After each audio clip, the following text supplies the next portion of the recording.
کہ जो मौजूदा जनरेशन है ना सर, एक जमाने में जनरेशन गैप होता था 40 साल का, कि अगर आपके घर में 80 साल के बुजुर्ग हैं और आपकी उम्र 40 साल है और आपका बेटा आज पैदा हुआ है, तो आपके दरमियान आप उस घर में 3 जनरेशन रहती हैं। लेकिन अब ये मैं आपको सोशल साइंटिस्ट की बात बता रहा हूं, ऐसे अजम्पशन नहीं है कि अब ये जनरेशन गैप है 5 साल का। अगर आपका एक बच्चा 10 साल का है, एक 5 साल का और आज पैदा हुआ है, तो आपके बच्चों में 3 जनरेशन रह रही है, क्योंकि उन सब के ऊपर जो इम्पैक्ट आ रहा है उससे उनका वर्ल्ड व्यू बिल्कुल डिफरेंट हुआ है। इतना शॉर्ट पीरियड, इतना। अच्छा, अब सर मैं अर्ज कर रहा हूं कि जो नई जनरेशन आई है ये बहुत खुशकिस्मत है कि इनको 5 साल के बच्चे को उससे बहुत ज्यादा पता है जो कि सुकरात को या बुकरात को पता था। ये तो है उनकी खुशकिस्मती। बदकिस्मती जो है मेरे ख्याल में वो 3 बातों पे है, जिससे शायद आपके सवाल का जवाब आए। पहली बात यह है कि ये सब लोग इंफॉर्मेशन, और हम भी इसमें अब शामिल हो गए, इंफॉर्मेशन को नॉलेज समझते हैं। वो चीज जिससे इंसान तब्दील होता है ना, यानी नॉलेज का मतलब ये नहीं कि मुझे ये पता है कि आमिर लियाकत अली खान की तीसरी बीवी का क्या नाम था, या ये है कि जो सिद्धू वो जो गोलियां लगी हैं, कितनी गोलियां लगी थी तो वो बेचारा जो उसको किसी ने मार दिया था, या फलां जगह पर क्या हो गया है तो नई फिल्म कौन सी लगी है।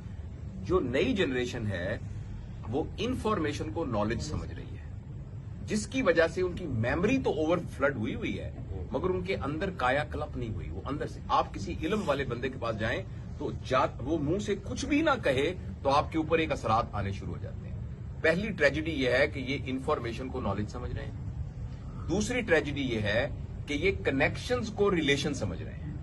मेरा फवाद साहब से जो रिलेशन है इसको कम से कम 3-4 साल हो गए हैं। इसको बनाने में इन्होंने इन्वेस्ट किया है और मैंने इन्वेस्ट किया। अब ये जो आई एम श्योर कि आपकी ये महफिलें करते होंगे, इनको पता लगा मैं आया हूं तो इन्होंने मुझे इज्जत दी और एकदम ये पूरा एक एहतमाम किया है, जिसमें मैं पैसे की इन्वेस्टमेंट की नहीं बात कर रहा, एक मोहब्बत, एक ताल्लुक को इन्वेस्ट किया है।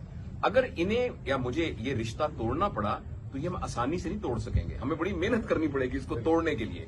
लेकिन आपने इतनी मसरूफियत के बावजूद, अच्छा अब पूरी पिछली ट्रैवलिंग देख रहा था, कोई बात नहीं, जो मैं बात में अर्ज कर रहा हूं, लेकिन अगर इस नस्ल का जो कनेक्शन है जिसके 15,000 फॉलोअर हैं, उसको कनेक्शन बनाने के लिए सिर्फ एक फ्रेंड रिक्वेस्ट भेजनी है, कोई मेहनत नहीं करनी, और अगर उसको तोड़ना है तो सिर्फ अनफ्रेंड करना है। तो वो जो कनेक्शन है। तीसरी बात यह है कि ये बेचारी जो नस्ल है ये आसानी को खुशी समझ रही है, कन्वीनियंस को हैप्पीनेस समझ रही है। तो ये 3 चीजें हैं जो इस सारे साइबर सिनेरियो की वजह से इंसानों में डेवलप हो रही हैं। और इंसानी तारीख ये बताती है कि इंसान तब भरपूर जिंदगी गुजारता है जब उसके रिश्ते होते हैं, जब उसको खुशी होती है, जब उसको हकीकी इल्म होता है। और ये नस्ल इन तीनों चीजों से महरूम है और इसकी जिम्मेदारी हम पेरेंट्स पे पड़ती है कि खुदा के लिए इसको हम रिवर्स करने की कोशिश करें। इन सारे वर्ड्स